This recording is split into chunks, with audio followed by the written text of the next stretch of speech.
सम्मानित साथियों, सादर अभिवादन।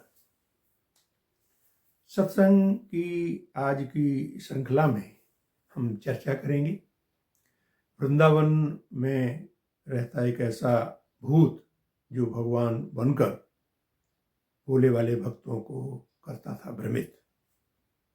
ये प्रकरण हमारे परम पूज्यपाद महाराज राजेंद्र दास जी महाराज जो मलूक पीठाधीश्वर हैं उनके द्वारा वर्णित है। उनके श्री चरणों में सादर प्रणाम करते हुए आभारित ये आपकी सेवा में प्रस्तुत कर रहा हूँ।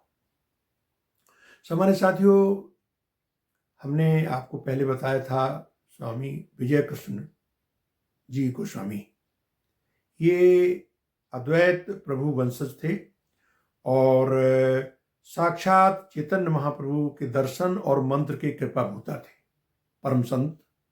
इनके द्वारा एक प्रसंग मैंने आपको बताया था जिसमें था कि भूत भी करते हैं भंडारा, वो भी इन्हीं के चरित्रावली में था उल्लिखित। इन्हीं का एक चरित्र है जो महाराज जी श्री राजेंद्र दास जी महाराज जी ने भी वर्णित किया है।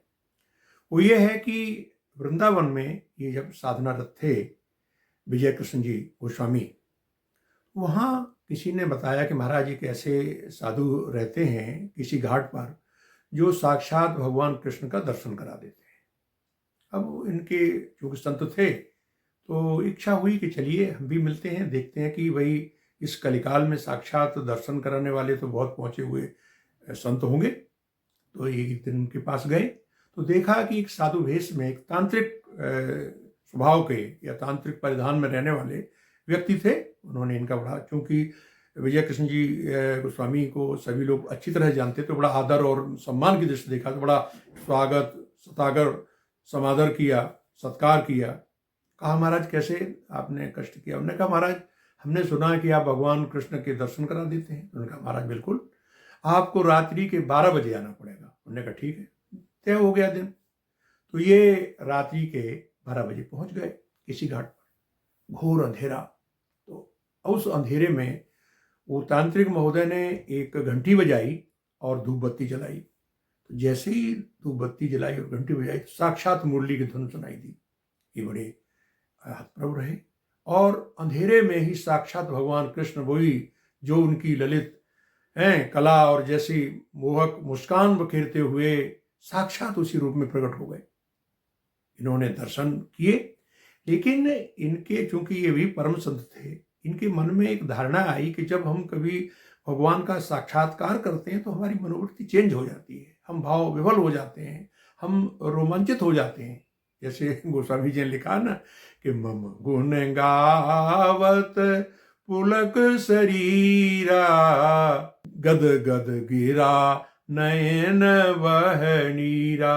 यानी जब इस तरह के लक्षण प्रकट हो जाते हैं, मम गुण गावत हैं, तो आदमी जब गुण गाता है भगवान के तो गदगद जो है गिरा आवाज हो जाती है, आंखों से अश्रुपात होने लगता है, रोमांच हो जाता है। ऐसे कुछ लक्षण हमें प्रकट नहीं हो रहे।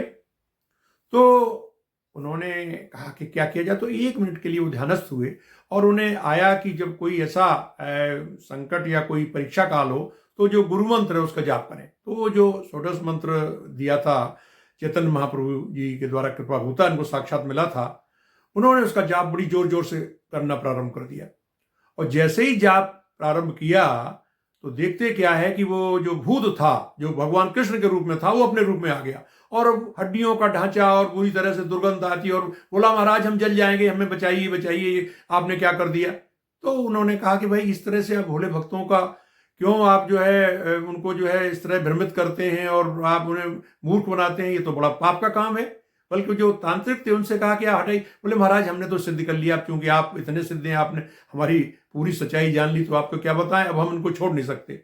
अब वो चिल्लाए महाराज मेरी सदगति कराइए, मैं तो जल रहा हूँ, आपका मंत्र बड़ा वो है। उन्होंने कहा ठीक है, अब आपको हम आपकी सदगति करते हैं, लेकिन आप वृंदावन से चले जाइए। और इस तरह से दूसरे जो तांत्रिक महोदय को समझाया कि महाराज इस तरह की क्रियाएं मत करिए, ये आप लोगों को भ्रमित करते हैं, उनका पाप भी आएगा और आपकी भी दुर्गति होती है। तो कहने का संबंध साथियों आशय ये है, संदेश ये है कि जब इस तरह की दशा उत्पन्न हो तो हमें अपने मंत्र का, ग्रंथ का और गुरु का ध्यान करना चाहिए, तो सद प्रेरणा मिलती है। जैसा कि विजय कृष्ण जी गोस्वामी जी ने अपना ध्यान किया गुरु का और फौरन प्रेरणा मिली। तो जब भी हम कभी ऐसी विषम चमत्कार या पुरस्कृत उसमें फंसे तो हम देखें कि हम क्या करें, तो वहां उस समय गुरु मंत्र और अपना जो आराध्य है और ग्रंथ, यही हमें मदद करता है। आज के इस प्रकरण में यही, आगे किसी अच्छे संत चरित्र पर आपसे चर्चा करेंगे। जय श्री राम।